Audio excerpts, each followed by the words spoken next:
My neighbor knocked on my door on a Tuesday evening while I was eating leftover pad see-ew straight from the container, still in my work clothes, still carrying the low-grade stress of a 12-hour day, managing my e-commerce logistics operation from a serviced office in Asoke. He was holding his phone out toward me before I had even fully opened the door. I remember thinking, for one strange second, that he wanted to show me a funny video. That is what my brain offered me in the half-second before comprehension arrived. A funny video. He was not holding out a funny video. He was holding 13 months of my life being systematically dismantled, 6 to 8 minutes at a time, on a 5-inch screen. My name is Carlton Hayes. I am 60 years old, Canadian, born in Hamilton, Ontario, and I have been running a cross-border e-commerce consultancy out of Bangkok for the past 4 years. I help mid-sized businesses move product between Southeast Asian markets, mostly Thailand, Vietnam, and the Philippines, and I do well enough at it that I rent a decent 2-bedroom on the 14th floor of a building in the Phrom Phong area, drive a leased Honda CR-V, and take business-class flights when the route is more than 4 hours. I am not a wealthy man by any international standard, but I am comfortable. I am my own boss, and until approximately 7 months ago, I believed I was also, finally and genuinely, happy. I want to tell you about the neighbor first, because that is where this story ends, and endings that arrive unexpectedly in the form of a man standing in your doorway with a phone make more sense when you understand what was happening in the months before he knocked. His name was Kun Wanchai. He lived 2 doors down the corridor, Unit 1407, a retired school teacher in his late 60s who kept irregular hours, grew chilies in pots on his balcony, and whose primary interaction with me for the first 2 years I lived in the building was a polite nod in the elevator and the occasional shared complaint about the building management's policy on parking. He was not a busybody. He was not someone who inserted himself into other people's business by default. The fact that he ultimately inserted himself into mine tells you something important about what he must have witnessed, and for how long before he's decided the polite nod in the elevator was no longer a sufficient response to what he knew. But I am getting ahead of myself.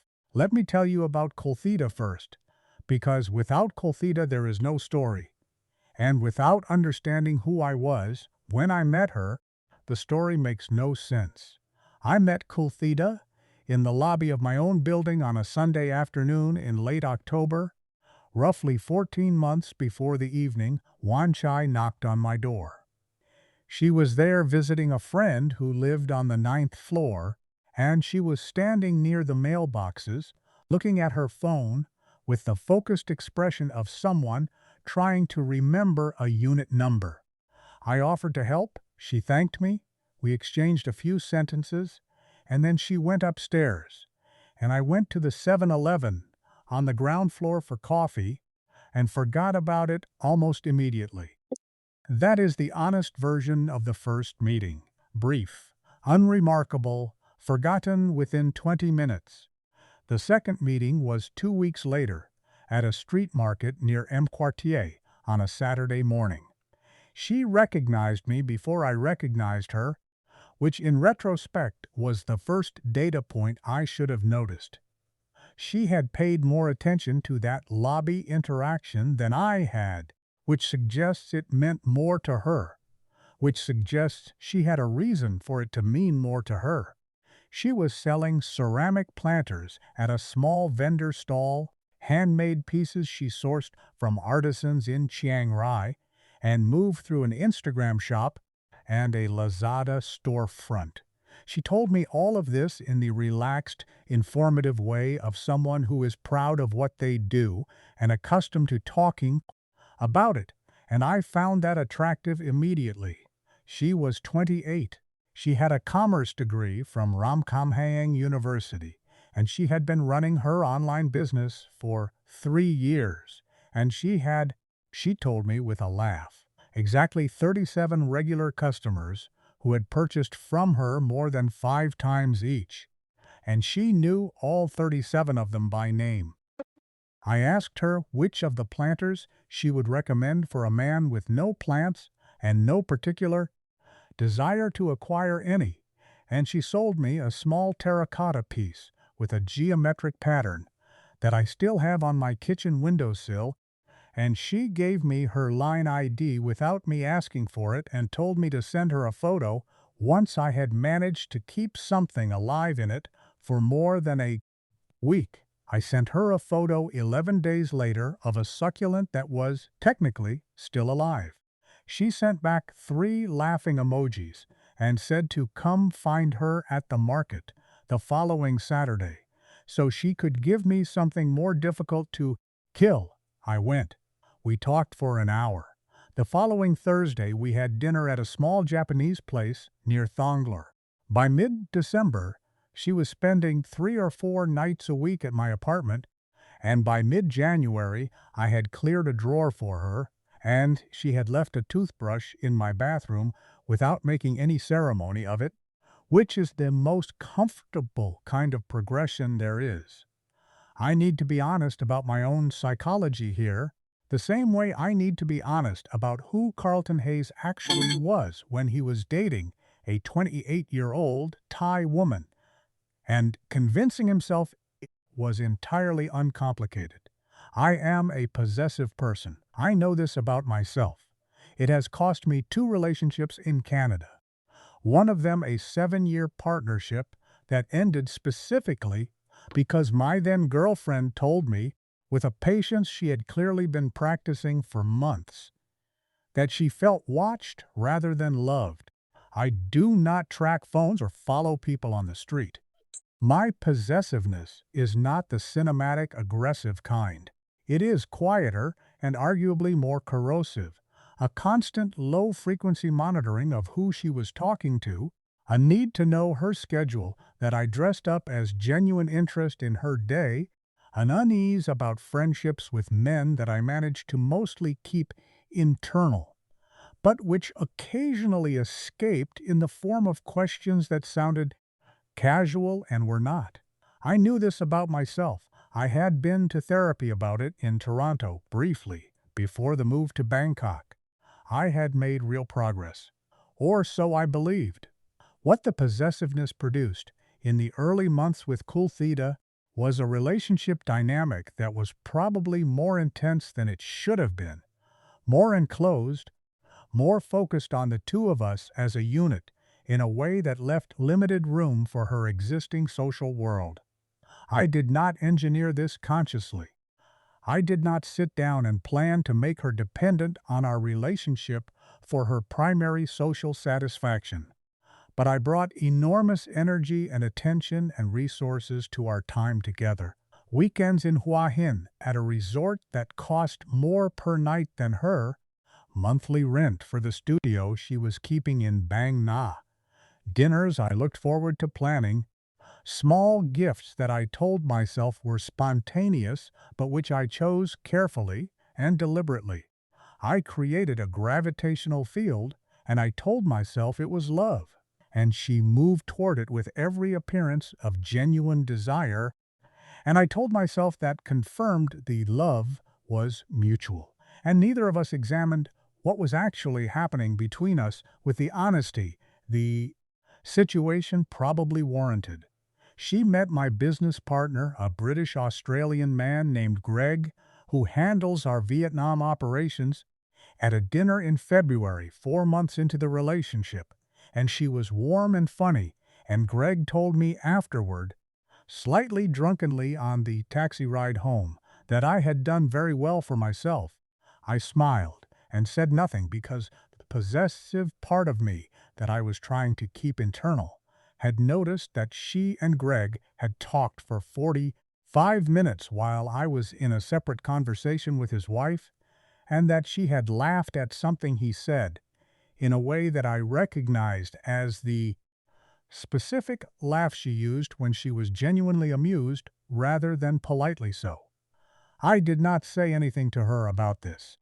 I noted it and I filed it in the part of my mind where I kept the things I was not going to act on, and I went home and lay awake for 90 minutes examining a 45-minute dinner conversation from every angle I could construct. She had a friend named Kulthida, who she mentioned regularly from the early weeks of our relationship. He was described as an old friend, someone she had known since university, who now lived in her apartment building in Bangkok. They went for coffee occasionally, she said. Sometimes she helped him with his social media. He was a graphic designer, she said. She mentioned him in the matter-of-fact way you mention someone you have known long enough that their presence in your life requires no explanation. I registered the name. I filed it. I did not ask follow-up questions because asking follow-up questions about her male friends was exactly the behavior I was trying to manage in myself. The first crack, looking back, was in March. She had told me on a Thursday that she would come over Saturday afternoon. Saturday came, and at 2 o'clock she sent a message saying she needed to handle something for her online shop, a supplier issue. She would come Sunday instead. Sunday she came, and she was perfectly normal, and I said nothing about Saturday. And the following week she mentioned Kulthida again in passing, saying he had helped her redesign her Instagram profile, and I noticed that the timing was adjacent to the Saturday she had canceled. I noticed this, and I filed it. And I told myself I was being exactly the kind of paranoid, controlling person I had promised myself I would stop being. The pattern of occasional rescheduling continued through April and into May. None of the individual instances were alarming in isolation. She rescheduled twice in April, once citing a family obligation in Nonthaburi, and once a delivery issue with a supplier. She was entirely normal when we were together, attentive, physically affectionate, interested in my work and my day in the specific way that makes you feel genuinely seen. This is the thing that the possessive, suspicious part of me could not reconcile with the pattern I was noticing. The quality of our time together did not degrade in the way you would expect if she were managing a divided attention. She was present when she was present. The gaps, when they came, felt more like logistics than emotional withdrawal. I used this reasoning to override my own unease every single time. In May, she started spending a few nights at her Bangkok studio each week instead of staying over at my place in Phrom Phong. She said the commute to the market and to her Lazada pickup point was easier from Bangkok, which was geographically true. Bangkok is a long way from Phrom Phong when Bangkok traffic is what Bangkok traffic is. I accepted this without significant resistance because it made logistical sense, and because resisting it would have meant having a conversation about my need to see her every day that I did not want to have with myself, let alone with her. The possessiveness found a new outlet. I began tracking the times she messaged me, not in any formal way. I did not write anything down, but I became aware of patterns in her communication. When she replied quickly, when there was a gap, whether the gaps correlated with the evenings she said she was at Bangkok. I recognized this behavior in myself, and I was disgusted by it, and I kept doing it anyway. That is the honest account of what I was like during this period. I was simultaneously monitoring her and berating myself for monitoring her, and neither activity was producing anything useful. It was Wanchai's wife, actually, who gave me the first external signal, though I did not interpret it correctly at the time. I passed her in the elevator in early June, a small, pleasant woman named Mali who taught music at a school in Ekamai, and who occasionally chatted with me about the building, and she asked, with a slightly particular quality of casualness that I remember now but did not register then, whether my girlfriend was well. I said yes, fine, thank you. She nodded and looked at the elevator buttons for a moment, and then said something about the weather, and we went to our respective floors. At the time I thought nothing of it. Reconstructing it now, I think she was testing whether I knew something that she and her husband clearly already knew, and when my response suggested I did not, she retreated to the weather, which is what polite people do when they are not sure how to handle information someone else does not have. By July, I was in what I can only describe as low-level internal crisis. The pattern of Kulthida's availability had settled into something that the superficial appearance of normality. She spent some nights with me, some at her own place. She was warm when she was present. Her messages were consistent, if sometimes slightly delayed, but which produced in me a persistent, sourceless anxiety that I could not reason my way out of. I was not sleeping through the night.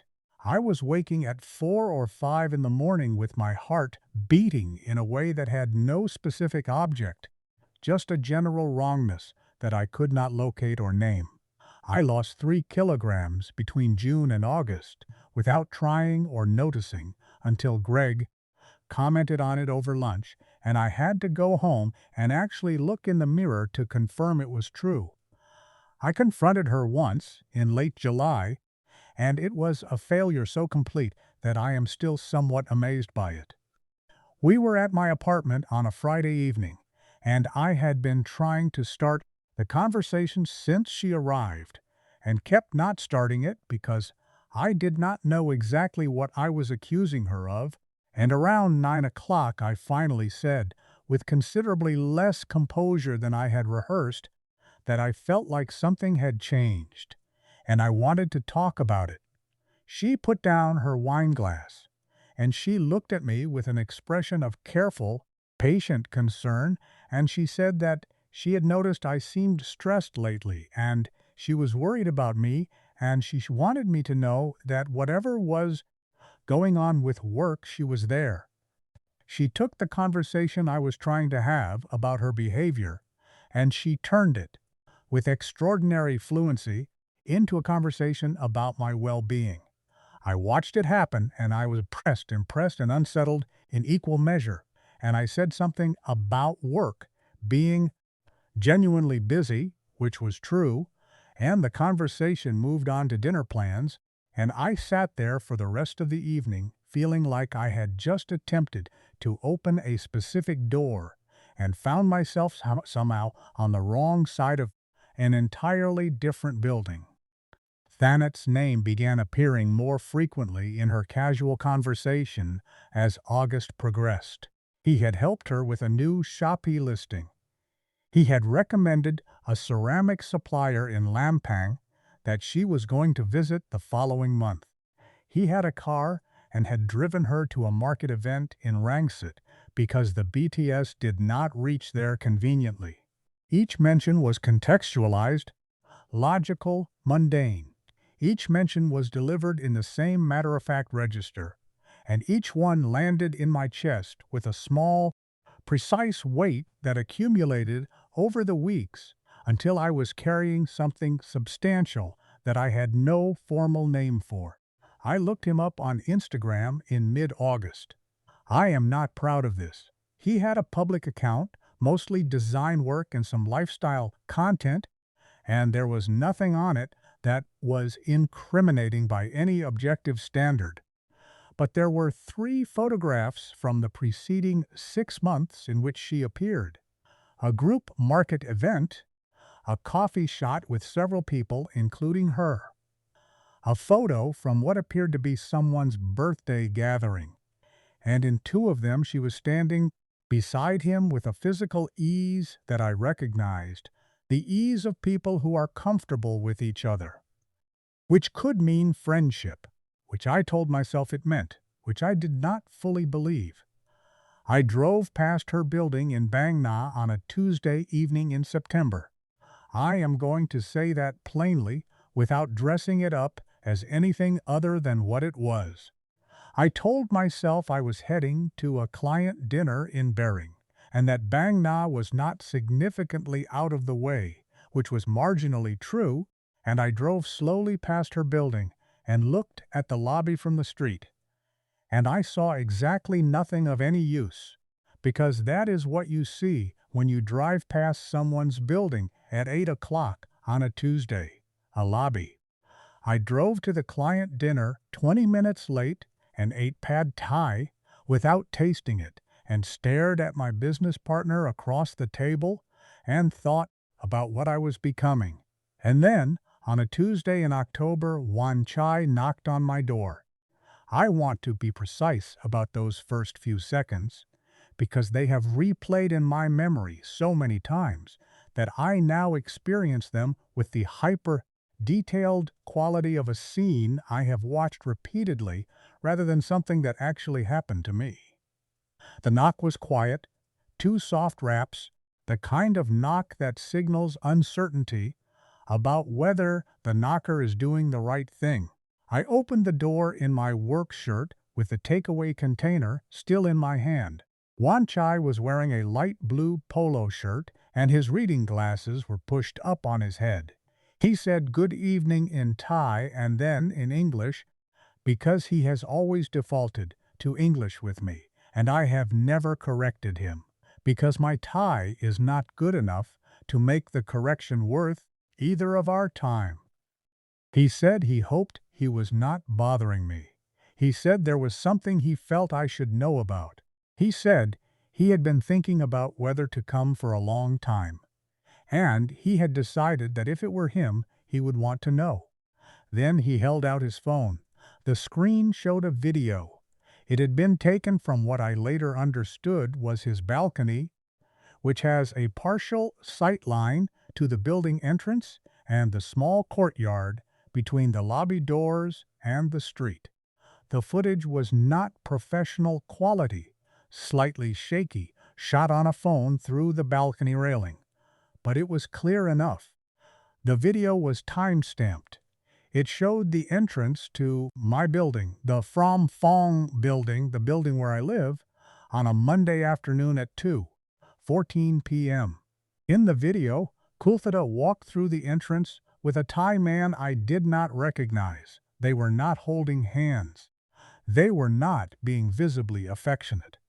But they walked with the unself-conscious ease of 2 people who have made this walk many times before, and she was laughing at something he had said, and her hand touched his arm briefly as they went through the door, and the gesture was the kind you make automatically, without thinking, with someone you are intimate with. I stood in my doorway with the takeaway container in my hand, and I watched that video. Wan Chai said nothing. He let me watch it. I asked him to play it again, and he played it again. I asked if there were others, and he said yes, and he showed me 4 more videos, all taken from his balcony, on different dates across the preceding 3 months, spanning July through early October. The timestamps showed weekday afternoons, between roughly 1 and 4 p.m., which was exactly the window during which I was in my office in Asoke, 12 floors above my work desk, believing she was at her Bang Na studio managing her online business or at market events or visiting suppliers or doing any of the variety of things that had populated the 3 months of her life that I had not been watching closely enough.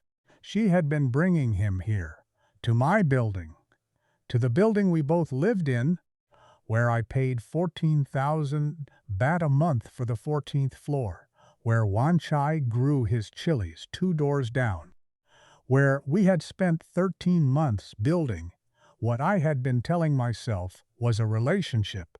She had been bringing Kun Thanat here on Monday and Tuesday afternoons while I sat in my office in Asoke reviewing logistics contracts and eating bad coffee, and thinking about what to cook for dinner when I got home. He lived in her apartment building in Bang Na, and she had been bringing him to mine. The audacity of that particular geography is something I am still not entirely finished processing. My hands were shaking. I became aware of this because the takeaway container trembled and I put it down on the floor of my entrance hall without thinking. I asked Wanchai how long he had been watching this. He said since July, that the first time he saw them, he thought perhaps it was a relative. That the second time he was less sure, that by the third time he knew what he was seeing. He said he had recorded the videos because he thought if he ever decided to tell me, he would need something concrete rather than just his word. He said he was sorry. He said it quietly. The way you say sorry when you know the word is completely insufficient for the situation, but it is the only word available, and silence would be worse. I thanked him. I picked up my takeaway container. I closed my door. I stood in my hallway for a while that might have been 3 minutes or 15.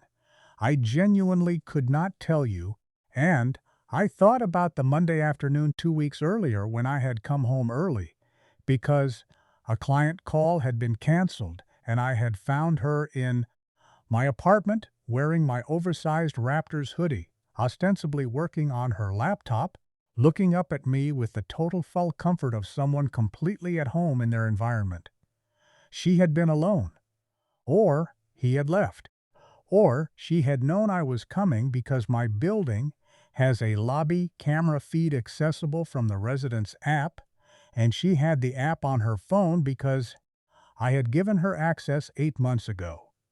The thought arrived with a specific kind of clarity that I had not felt in months, cold, sharp, and entirely without the softening effect of uncertainty.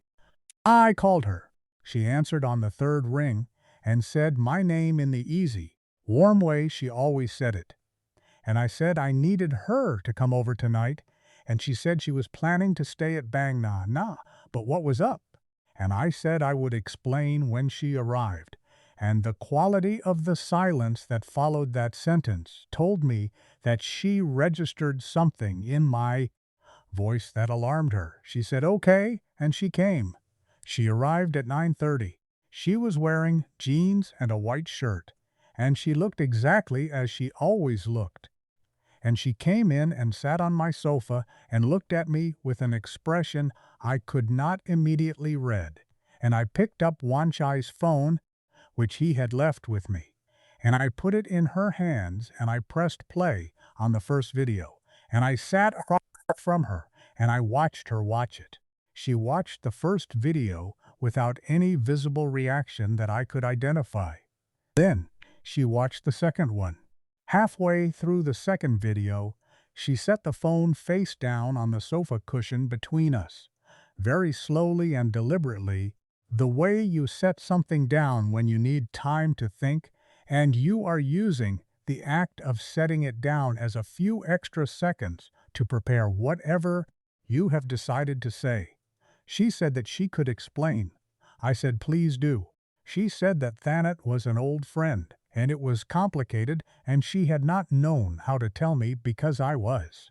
And here she paused and chose a word carefully, intense about her friendships with other men, and she had not wanted to cause a problem by telling me he had been visiting. I said the word visiting in exactly the tone it deserved, flat and precise, and she looked at the middle distance for a moment, and then she looked at me, and I could see her calculating the same calculation I had watched her make in July when she had turned my confrontation inside out. And this time there was no room left to maneuver, because the videos existed and she knew she had no alternative explanation for what was in them. She said it had started in June. She said it was not serious.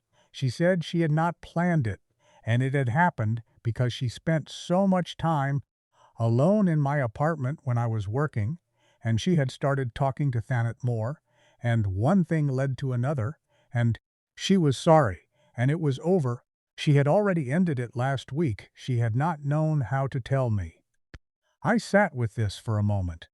Then I asked if he was the reason she had been spending nights at Bang Na. She said yes, sometimes. I asked if she had brought him here specifically to avoid the chance of being seen with him in Bang Na. She did not answer that directly, which was itself an answer.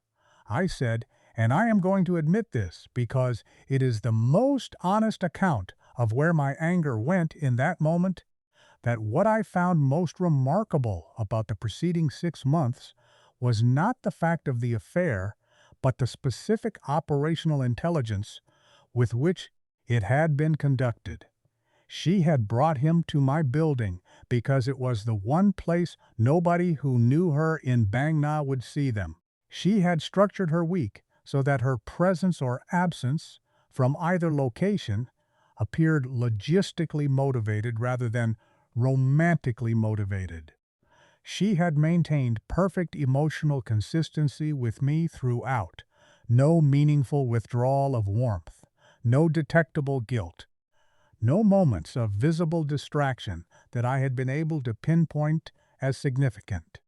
The level of compartmentalization required to do what she had done, while continuing to be, by every visible measure, a genuine and attentive partner, is something that I found, in that moment, almost impressive in the way that you find something impressive that you also find terrible, she cried. I expected the crying to affect me more than it did. I had spent 13 months being deeply invested in her well-being and her feelings, and I had expected that her distress would activate the same protective impulse that her happiness had always activated, and instead I sat across from her and felt something that was much quieter and much harder than anger. Not numbness, exactly. More like the particular clarity that arrives when you have finally stopped hoping that the thing you suspected was not true, and the relief of certainty, even devastating certainty, moves in to fill the space that hope was occupying. I told her she should go. She asked if we could talk more tomorrow, and I said I did not think so. She asked if I was going to tell people about Thanet, and I said I had not thought that far yet. She left at around 11 o'clock, and I stood at my window after she left and looked at the lights of Bangkok. The expressway, elevated in the middle distance, the M Quartier Tower lit up to the south, a motorcycle visible 14 floors below weaving between parked cars. And I thought about the fact that she had asked, as her last question before leaving, whether I was going to tell people, not whether I was all right, not whether there was any part of this that was repairable, whether I was going to tell people. The self-preservation reflex, operating cleanly and efficiently to the last. The following week was not pleasant. I slept badly for the first 3 or 4 nights, not with the weeping, shattered quality of grief, but with the agitated insomnia of a mind that cannot stop running the timeline. Every interaction I reviewed in the light of what I now knew. The Saturday cancellations in March and April, had he been there then, or was that still in the approach phase? The evenings she had stayed at Bang Na, how many of those had he been with her? The 37 regular customers she knew by name, the pride she had taken in her business, the person I had believed I was getting to know over 14 months of dinners and weekends and ordinary Tuesday evenings. How much of that person was real and how much was a maintained performance? The answer, I think, is that the question is not quite right. She is a real person. The business is real. The 37 customers are real. The intelligence and the humor and the specific quality of her attention are all real.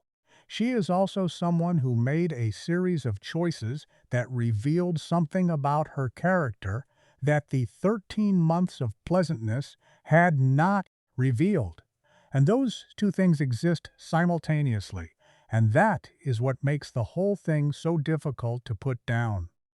I knocked on Wan Chai's door the Saturday after to return his phone and to thank him properly.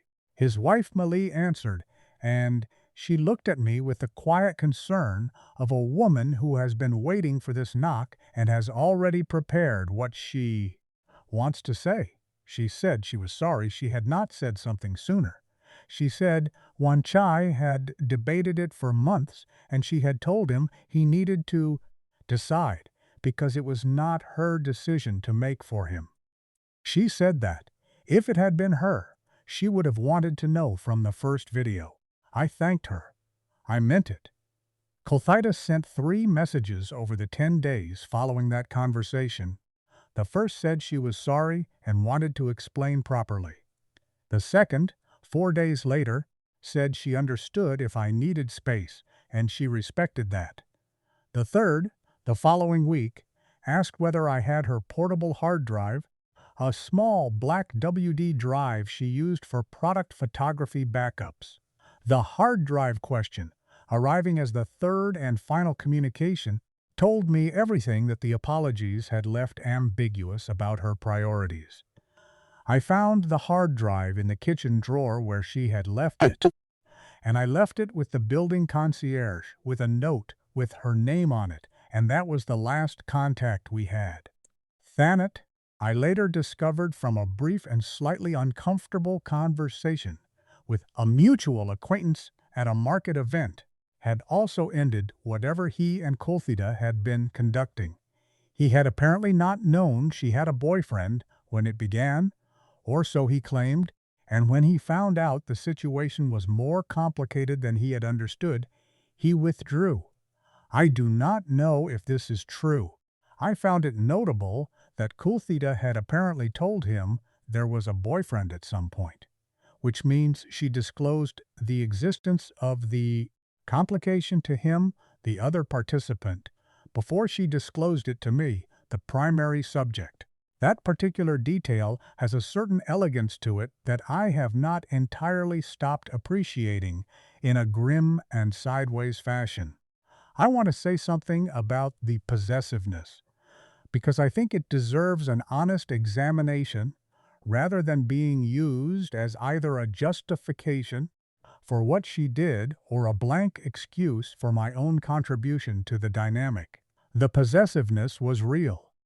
The controlling quality of my attention, the need to know her schedule, the unease about male friendships, the emotional intensity I brought to the relationship that made it somewhat difficult to breathe in. Those things were real, and they were my responsibility, and they are things I am still working on. She was not wrong that I was intense about her friendships with other men. I was. That is not a healthy thing to bring to a relationship, and it is something that, left unaddressed, damages partnerships in specific and predictable ways. What the possessiveness does not excuse is a 9-month secret conducted in someone's home while that person is at work. Those two things are separate. One is a character flaw I am responsible for managing. The other is a sequence of choices she made independently, and the possessiveness neither caused those choices nor removes the responsibility for them.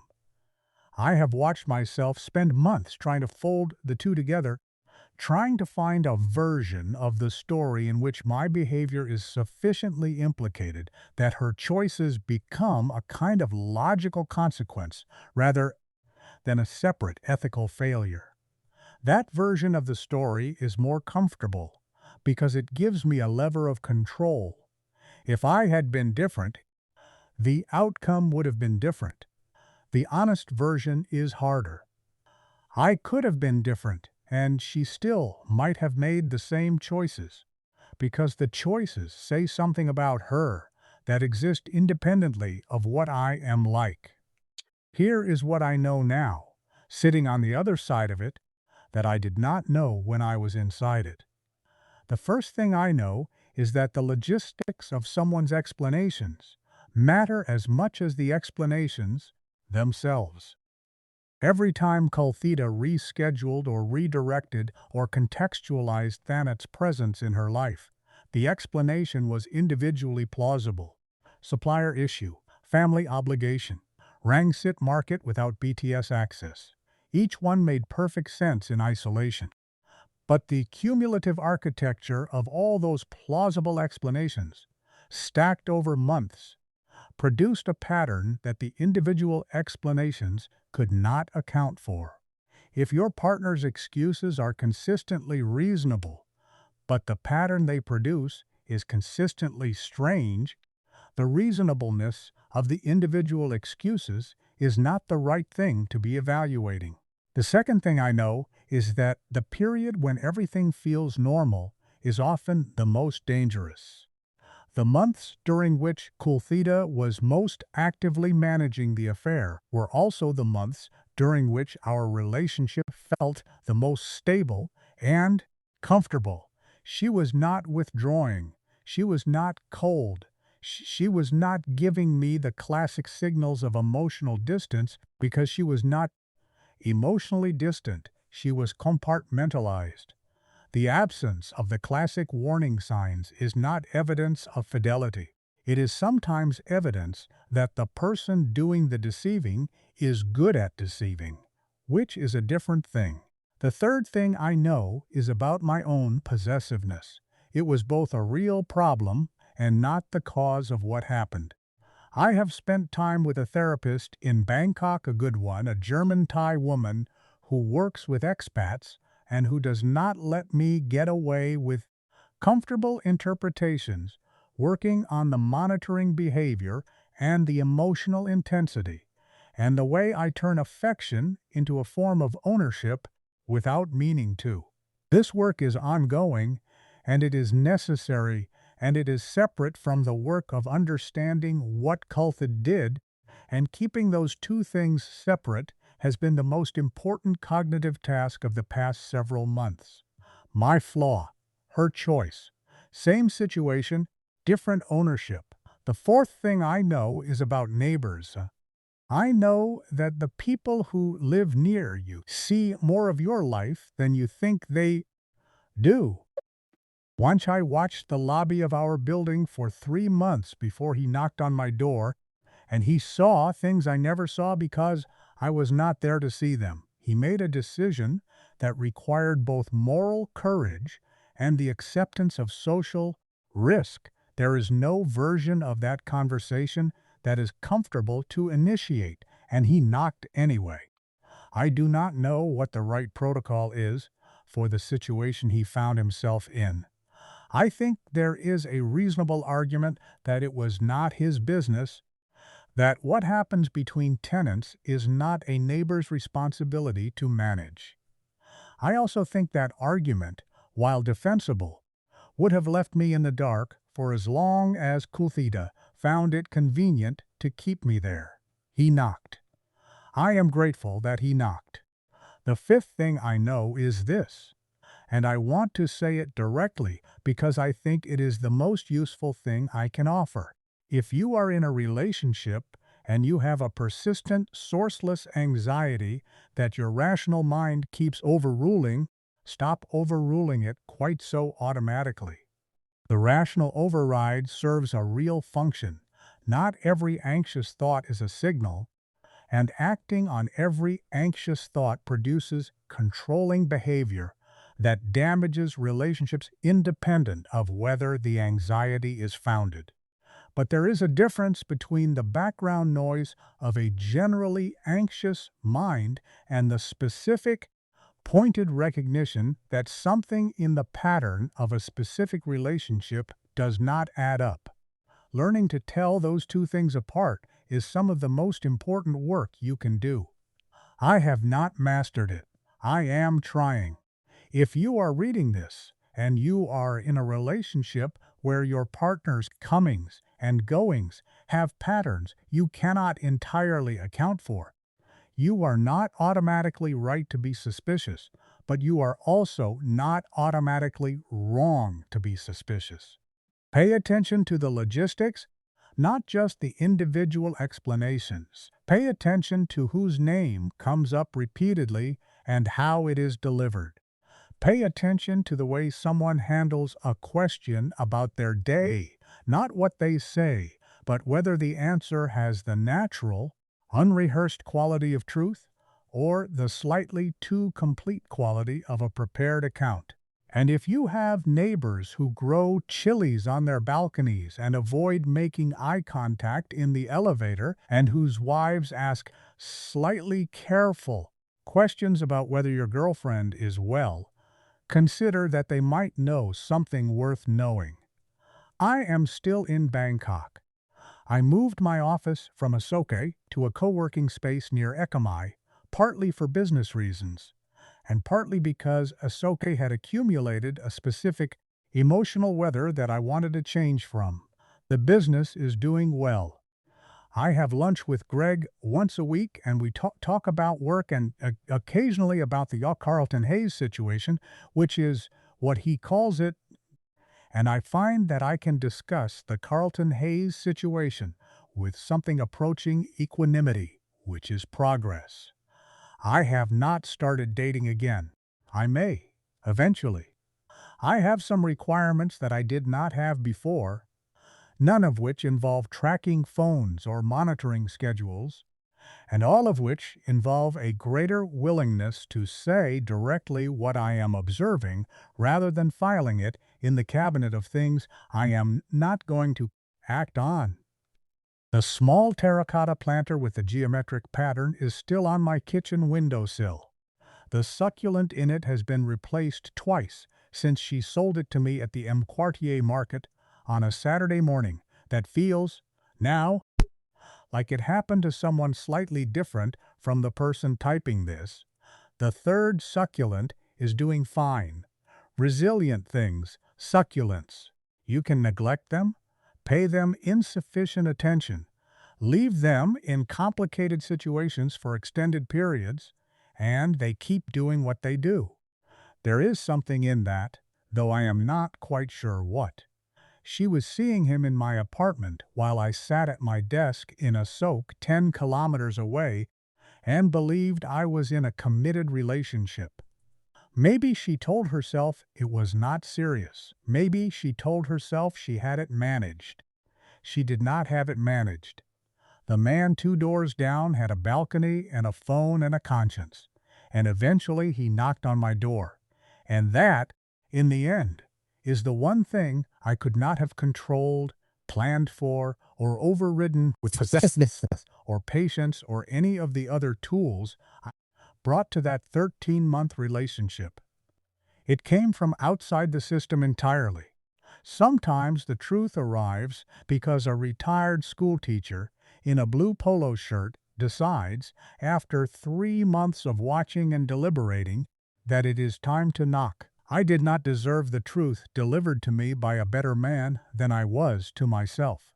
But I got it anyway, and I am, slowly and with some effort, building something sturdier on the other side of it. That will have to be enough.